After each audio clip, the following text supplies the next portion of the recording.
Solo Leveling Season. Today, we're diving deep into the phenomenon that has taken the anime world by storm, solo leveling. If you've been anywhere online recently, you've probably heard the buzz. This show didn't just meet expectations, it smashed them to pieces and then reanimated them as loyal shadow soldiers. So let's break down what made the first season so incredible and, more importantly, what we can expect from the future.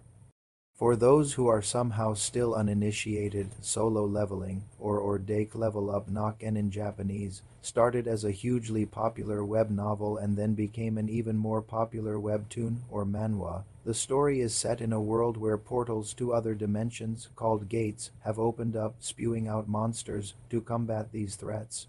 Certain humans have awakened supernatural abilities and become hunters. Our protagonist, Sung Jin-Woo, is one of these hunters.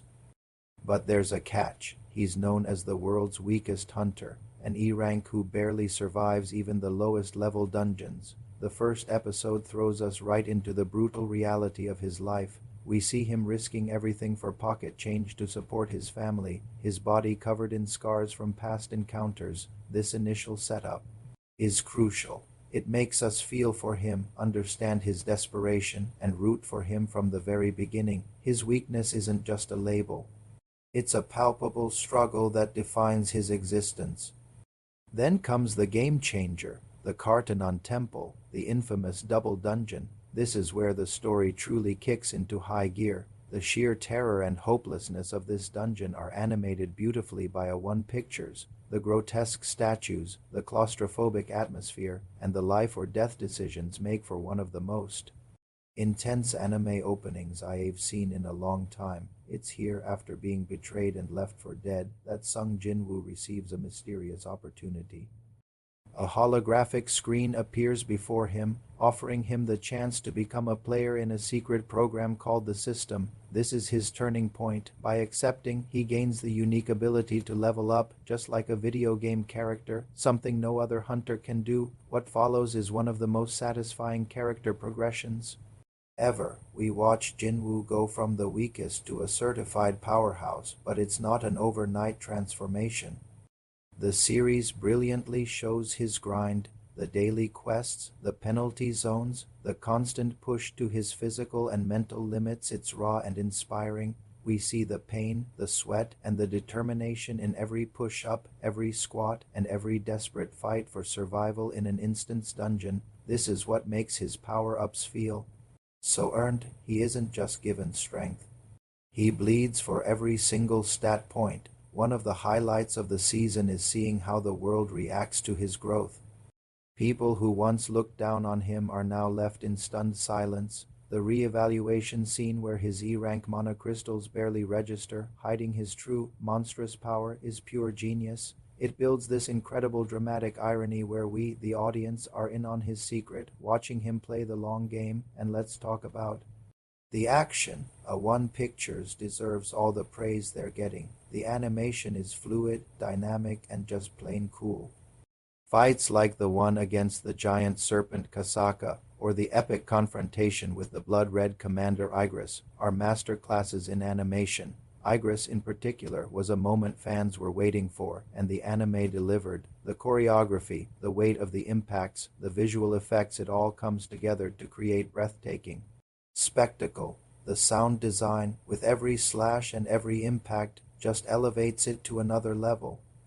And of course, the soundtrack by Hiroyuki Sawano is the cherry on top, injecting every scene with pure, unadulterated hype. That opening theme level is an absolute banger that gets you pumped every single time. But Solo Leveling is more than just cool fights and leveling up. The world building is intricate and fascinating. We get glimpses of the hunter guilds, the politics between them, the different ranks of hunters, and the looming threat of more powerful gates. Characters like the S-rank hunter Cha Hyan, the dependable Yu Jinho, and the imposing guild master Choi Jong-in are introduced, hinting at a much larger, more complex world that Jinwoo is about to step into. The anime does a great job of planting these seeds for future arcs, making you desperate to see how these characters will interact with our newly powerful protagonist. The first season culminates in the job change quest, another brutal trial that pushes Jinwoo to his absolute limits. This is where he finally unlocks his signature ability, Shadow Extraction. The moment he says the iconic line, "Arise," is pure chills. It's a paradigm shift for his character and for the entire series. He's no longer just a powerful fighter. He's a commander, a necromancer, a one-man army. This is the perfect cliffhanger to end the season on, leaving us all hungry for what comes next. So what does come next? For those who haven't read the manhwa, you are in for an absolute treat.